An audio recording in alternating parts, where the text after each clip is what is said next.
అందరికి శనార్థిల్లా ఎట్లున్నారు? మంచిగా ఉన్నారా? నేనైతే జబర్దస్త్ ఉన్నా. ఇక మీకోసం మంచి మంచి ముచ్చట్లయితే పట్టుకొస్తుందని ఎరికే కదా మంగమ్మ. ఇక షురీ ఇద్దాం పాండ్రి. ఇక శ్రీదేవి ఉంది కానీ ఆమె కూతురు జాన్వీ కపూర్ అయితే నిజంగా తెలుగులో మంచిగానే హిట్ కొడుతుంది. ఇక అప్పట్లో అయితే ఎన్టీఆర్ తో బాగా చేసింది. ఇప్పుడు పెద్ద సినిమాలో ఇక మంచిగా నటించి మనల్ని మురిపించబోతుందని అందరికి ఎరికెన్నాయి. అయితే నిన్న జన్మాష్టమి కదా, ఇక కృష్ణుని జన్మాష్టమి రోజు గదేదో ఫంక్షన్ లో ముంబైలో పార్టిసిపేట్ చేసిందంట. వామో, ఇక గట్లయితే ఉట్టి కొట్టింది. ఆ ఉట్టి కొట్టిన సీన్ అయితే మంచిగా చక్కర్లు కొడుతుంది వీడియో అంతా సోషల్ మీడియాలో. నిజంగా మంచిగా ఎంజాయ్ చేసిందిలా. కృష్ణాష్టమి రోజు ఉట్టి కొట్టి పండుగను మంచిగానే సెలబ్రేట్ చేసుకుందంటను ముంబైలా. ఇక ఈ వీడియో అయితే మస్తు వైరల్ అవుతుంది. ఇక అటెనక ఆమె సినిమా ఒకటి రిలీజ్ అవుతుంది గదే పరం సుందరి. అది నెల 29 తారీఖు రిలీజ్ అవుతుందంట. చూడురు అందరు కలిసి. ఇక పెద్ద సినిమా కూడా మన తెలుగులో కూడా రాబోతుంది. ఇక అందులో కూడా నటిస్తుంది. నిజంగా తల్లికి దగ్గర కూతురే అనిపించుకుంటుందిలా. రామలక్ష్మణులు ఎప్పటికైనా రామలక్ష్మణులే అబ్బా. ఎందుకంటే ఎన్ని గొడవలైనా ఎన్నైనా ఏం జరిగినా ఎప్పటికీ విడిపోరు. ఎందుకంటే రామలక్ష్మణులు రామలక్ష్మణులే ఎప్పుడు కలిసి ఉండాలనే కోరుకుంటారు. ఎన్ని జరిగినా ఏం జరిగినా ఎక్కడున్నా ఎక్కడ పోయినా ఎప్పటికైనా మళ్ళీ కలుసుకోవాల్సిందే. ఇక ఈ ముచ్చట ఎందుకు చెప్తున్నానంటే మంచు మనోజు మంచు విష్ణు ఉన్నారు కదా, ఇక వాళ్ళ ముచ్చట మీకు తెలియదు ఏముంది. ఇక అయిపోయిన ముచ్చట నేనెందుకు చెప్తాను మీకు గాని, వాళ్ళ మధ్య జరిగిన వివాదం నిజంగా ముగిసిపోవాలని అందరు కోరుకున్నారు. ఇక కోరుకున్నట్టుగానే జరిగిందిలా. సంతోషం ఈవెంట్ లో మోహన్ బాబుకి విష్ణు కొడుక్కి అవార్డులు వచ్చినాయి అంటనుల్లా.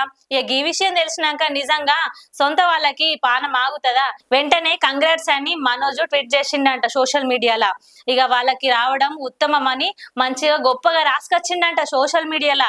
నిజంగా అది చూసినాక వాళ్ళు ఎంత సంబరపడి ఉండొచ్చు. ఇక ఎన్ని గొడవలు ఉన్నా ఏమున్నా ఏదైనా అయినప్పుడు మస్తుగానే బాధ ఉంటది. ఎంత దూరమైనా అయిన వాళ్ళే కదా నుల్లా.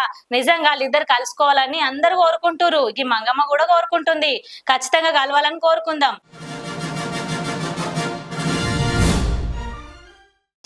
ఆర్జీవి ఎరికే కదా అందరికి. ఇక ఆర్జీవి మాట్లాడితే సోషల్ మీడియాలో నిజంగా మొత్తం వైరల్ అవుతుంది. ఎందుకంటే ఆయన ఆ అన్న పదము ఊ అన్న పదము అన్ని ట్రెండ్ అయితే ఉల్లా. గట్లా మాట్లాడతాడు. ఎప్పుడు ఏం మాట్లాడతాడో అస్సలు తెలియదు. ఓళ్ళని పొగుడుతాడో తెలియదు, ఓళ్ళని తిడతాడో తెలియదు. గట్ల ఉంటది ఆర్జీవి. నిజంగా అప్పట్లా నాగార్జునతోని ఒక సినిమా చేసిండంటనుల్లా. ఎవరికి ఎరుకుండదు, అందరికి తెలిసినాయే. గదే సినిమా శివ. ఆ సినిమా అప్పట్లో మస్తు ట్రెండ్ చేసింది. అయితే ఆయన ఒక షోలో ఒక మాట అన్నాడులా, ఏందంటే నాగార్జున నాకు పునర్జన్మిచ్చిండు అని. వామ్మో, గంత పెద్ద మాట అన్నాడు ఏందుల్లా అని అందరు సోచాయిస్తురు. ఎందుకంటే నాగార్జున అప్పట్లా నిజంగా ఆయనను 100% నమ్మిండంట. ఎందుకంటే ఎవ్వరు నమ్మలేదంట. ఆయన గట్టిగా మాట్లాడతాడాయే, పట్టుదల మనిషి ఆయే. ఇక అందుకని ఎవ్వరు నమ్మలే. నన్ను 100% నాగార్జున నమ్మిండు, నాకు అనేక సమస్యలు ఉన్న హెల్ప్ చేసిండు అని సోషల్ మీడియాలో చెప్పుకొచ్చిండు.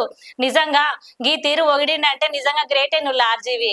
ఎందుకంటే ఎప్పుడు ఎవరి గురించి ఎట్లా మాట్లాడతాడో ఆ పరేషాన్ అవుతుంది. అయితే శివ సినిమా నిజంగా ఇప్పటికి కూడా ట్రెండే అని చెప్పొచ్చు. ఇక నాగార్జున ఎప్పటికీ ట్రెండ్ అయ్యే. ఇప్పుడైతే ఇక మళ్ళా బిగ్ బాస్ షోతోని ఎంట్రీ ఇస్తాడు.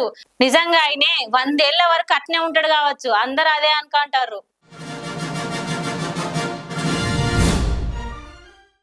మాస్ మహారాజా రవితేజ్ ఉన్నాడు కదా, గైన సినిమా అయితే ఆగిపోతుంది అంటనుల్లా. నిజంగా ఎందుకు ఆగిపోతుందో ఏమో ఏం అర్థం కాకొచ్చింది. అప్పట్లా ఒక పాట అయితే రిలీజ్ అయింది కదా, ఇక ఆ పాట మీద మస్తుగా రూమర్లు చక్కర్లు కొట్టినాయి. ఈ నీ అమ్మని నీ అక్కని అని తెలంగాణ భాషని కూని చేస్తున్నారని మస్తు మంది దాని మీద వీడియోలు చేసిర్రు, ఇంటర్వ్యూలు చేసిర్రు. అట్లాంటి పాటలు రాష్ట్రాలను కూడా బాగానే వేసుకున్నారు. ఇక గీతీరు పాటలు రాస్తే ఎట్లా అని అనుకొచ్చిర్రు. ఇక అందుకు వాయిదా అవుతుందా, ఎందుకు వాయిదా అవుతుందో అర్థం కాకొచ్చింది.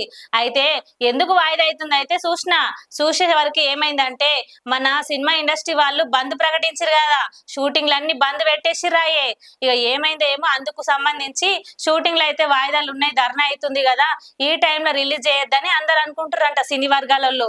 ఇక అందుకోసమే ఈ నెల 27 తారీఖు రిలీజ్ అయ్యే సినిమా అక్టోబర్ 20 తారీఖు వరకు రిలీజ్ అవుతుందని సమాచారం అయితే ఇస్తుర్రు. ఇక అప్పటిదాకానైతే రవితేజ ఫ్యాన్స్ అందరు ఎదురు చూడాల్సిందే. గివినుల్లో ఇయాల్టి ముచ్చట్లు మళ్ళీ ముచ్చట్లతో మళ్ళీ వలుస్తా. ఇక అప్పటిదాకా చూస్తూనే ఉండురి, పోయేస్తా. లైక్ చేయండి, షేర్ చేయండి, సబ్స్క్రైబ్ చేయండి. మరిన్ని వీడియోల కోసం బెల్ సింబల్ పై క్లిక్ చేయండి.